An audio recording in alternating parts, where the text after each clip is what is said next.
Okay, I'm from Conn River. My name is Clyde Drew. I was born in Conn River in 1952, and we left Conn River when I was 12 years old, back, I think it was 1964. We came up and my father built a house on this property in St.Albans. Yeah, when I started off, I started off in a school bus. I lived there for six months doing, that's where I started my carving though. I had a little pot-belly stove in there. From there I went and bought a couple trailers, and this is the place I'm in right now.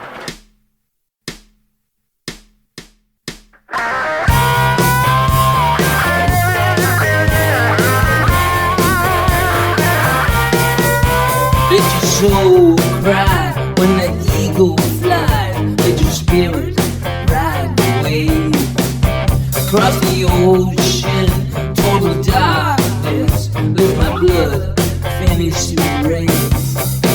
Fly high now, hey, hey, spirit walker tonight. Fly high now, hey, hey, spirit walker tonight. Fly high now, hey, hey, spirit walker tonight. Fly high now, hey, hey, spirit walker tonight. Now the river flows easy.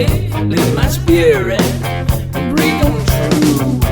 Let the people feel the freedom that was given back to you. Fly high now, hey, hey, spirit walker tonight. Fly high now, hey, hey, spirit walker tonight. Fly high now, hey, hey, spirit walker tonight.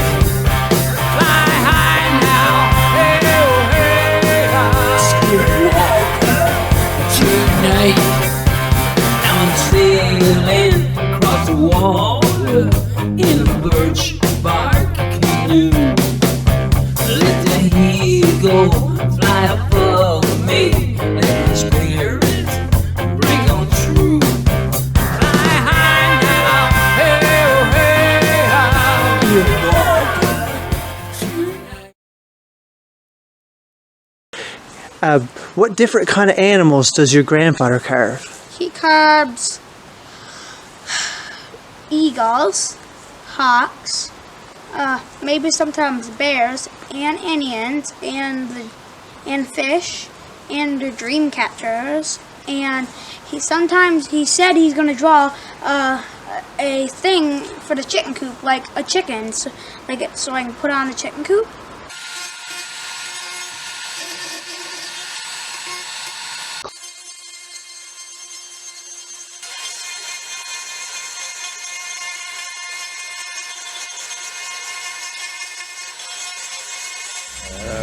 I started in the early 70s, for sure in the early 70s, and I started off with carving wood burrows, just carving the burrows itself, and then after a while I switched over to moose antler and got into that stuff, and it seems to be a little better product to work with.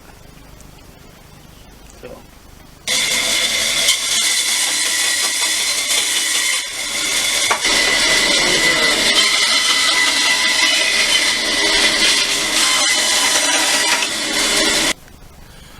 Well, what I usually do is just pick up a moose antler and look at the moose antler and see what's there, and I start carving probably a face first, like just a face, and then I'm moving to fix out different designs, different animals, start putting it all together that way, and it just comes to me naturally. Is it? It works good for me that way. I think I would have to say the moose antler carving. because it seems like to be the most original. A lot of people does wood and stone, but moose antler is pretty original, and it kind of folds into the native heritage and stuff. Also, I think I like the seals, because he used to do a lot of seals when I was a young girl, and I just always remember the seals being really, really nice and cute, and they had soft little bellies, really smooth little bellies. Traditional Mi'kmaq culture plays a big role, and when Dad started out, it was the eagle was a big thing for Dad, and when he mastered that, then he took off with other things that he done really well with, and then he got into the native faces and everything like that, and it just came to life so well. Oh my God, Clyde's a very talented man. I mean, anyone who knows Clyde knows that. From his music to his carvings. I mean, I got a piece right there. I mean, you just look at that. I mean, the detail he puts into his work is unbelievable. And it's he puts his heart and soul into it. And you know, he does a real good job. Yeah, proud to know him, actually. Yeah, Clyde's like a brother to me. And like you say, what can I say about his work, Wayne? Just look at the piece.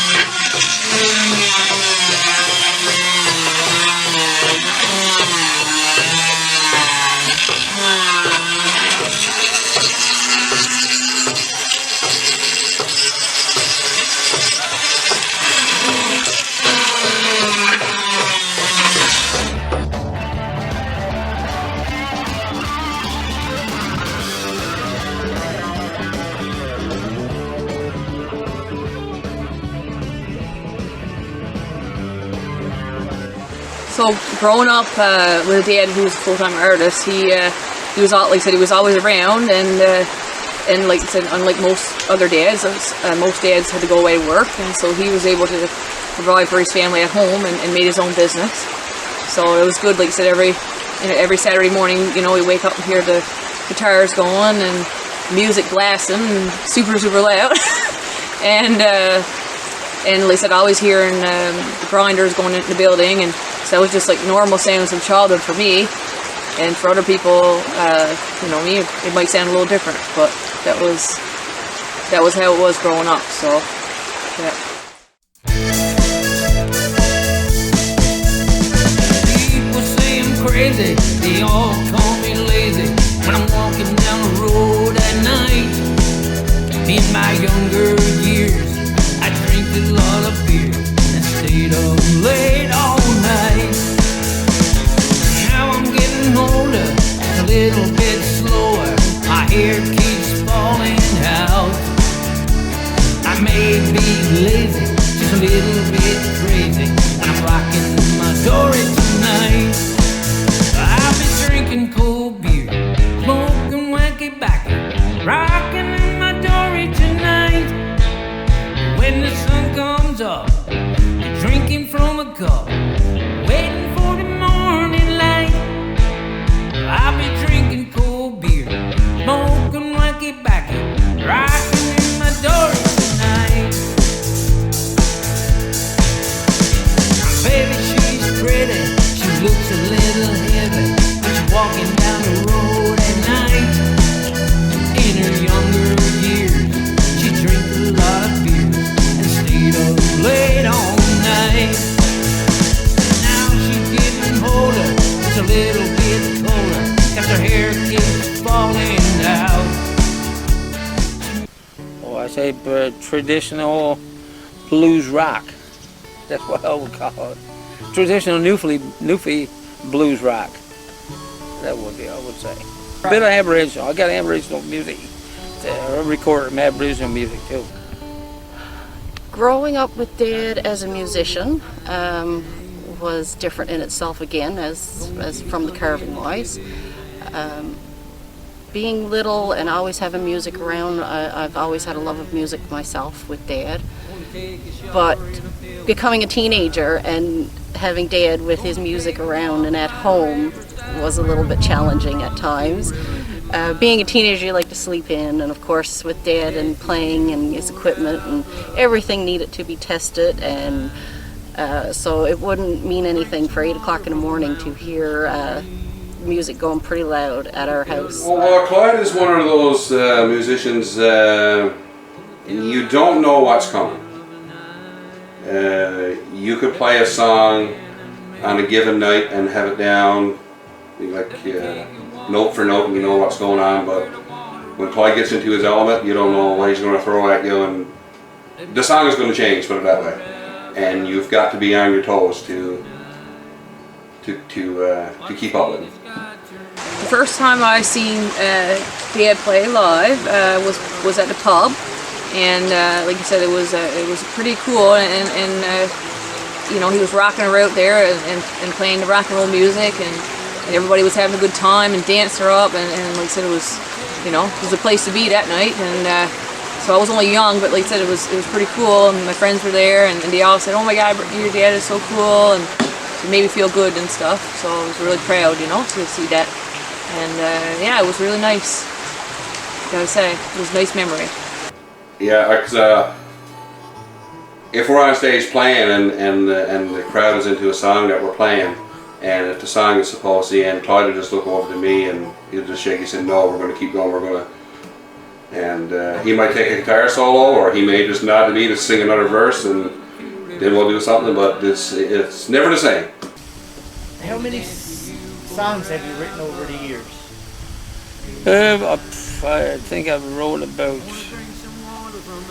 probably 75 to 100 songs. Some of them was no good, some of them was good, but I threw away some.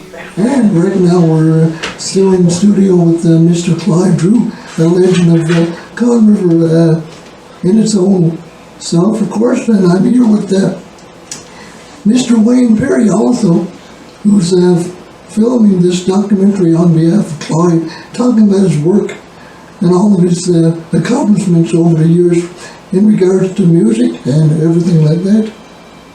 Is there anything you want to add to that, Wayne? Yes, now Clyde, I just asked you this question myself, how long is your career, 30 plus years? Oh yeah, around 30 years for sure. When did you first start carving and performing music? Back in 75, I think I started carving wood barrels, and then I moved up to just the soggy logs, and then I moved to Handler after that. Oh yeah. Till the later years, right? But I started writing music probably back in earlier than that, probably in the 70s, I say. Now, before we were born. Before you were born. Now, Clyde, what musical acts, like what other musicians and bands inspired you really to start recording? Locally, you mean? Locally and just over the world. I know you Jim like Hendrix band inspired me a lot. That kind of stuff. Regular bands I played a lot of classic rock. Would be Rimshot and Laser, and the other one was a Legacy band, a two-piece group, and the other ones was four-piece groups and five-piece groups. That's about, you know. Oh yeah. Wow, that's amazing. That's that. But for other music now, I like I said, I like with the Hendrix type of music, and a little bit of country and Newfoundland, a little bit of mixture of everything, really. Your music is a mixed bag. Like from your last album, you had reggae, you had country, you had classic rock, you got the Aboriginal rock. You could tell, and I know, like you told me before, Pink Floyd is also a big influence. Pink Floyd, yeah, Pink Floyd is definitely, and the native stuff, the Mi'kmaq. I'm born in Con River, so I was in Mi'kmaq. So that was a good influence to write that type of music. When did you and Clyde first start performing music together? Well, like I told you, first started playing with Clyde and his music in his home studio. And then from there, Clyde called me and asked me if I wanted to do some dual stuff with him. We started playing together in Trim's Lounge, I believe it was called then, down in Beta Spirit Motel on Wednesday nights. And I was still in high school at the time, and I said, sure, I said, why not? We'd give it a shot anyways. I'm trying to figure out what I want to do with my life. Run around in circles trying to get through the night. Love takes time, let it grow.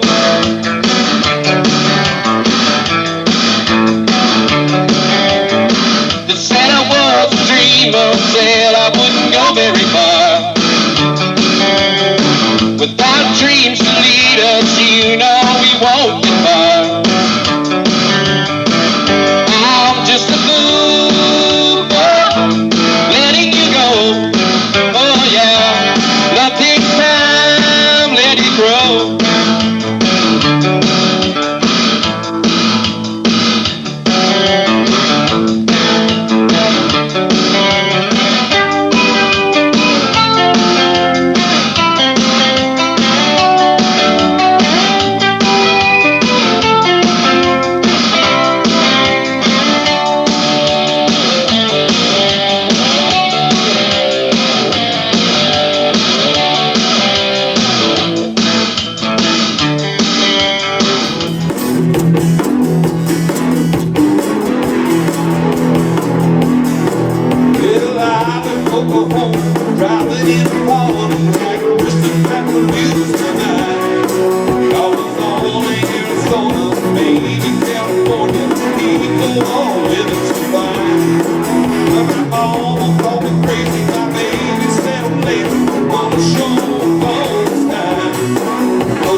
Do you have the sense now that you finally made it? No, there's always something to learn. There's always somebody out there better than what you are, and you're always going to learn something by somebody else.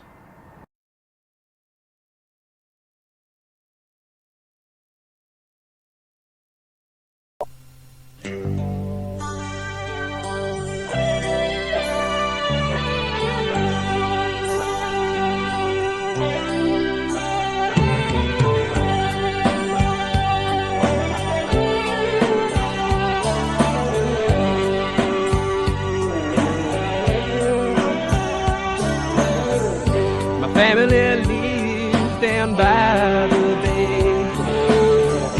I got 2 kids and I like it that way. Living on dreams that fly away. Taking chances that come my way. Why do people have to leave this place? Why do people have to leave this way? I was born a hometown boy, and I plan to stay this way.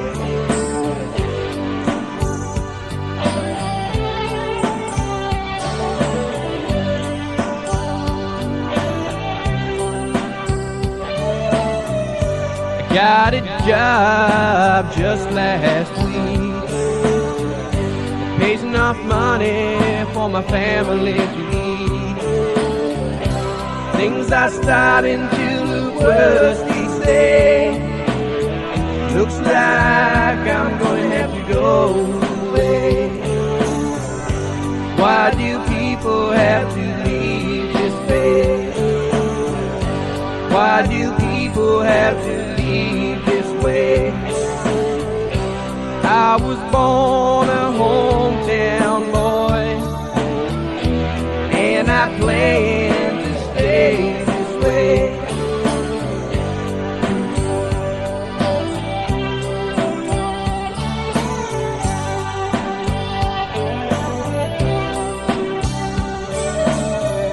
I made enough money to get me out of town. I don't want to leave my family behind.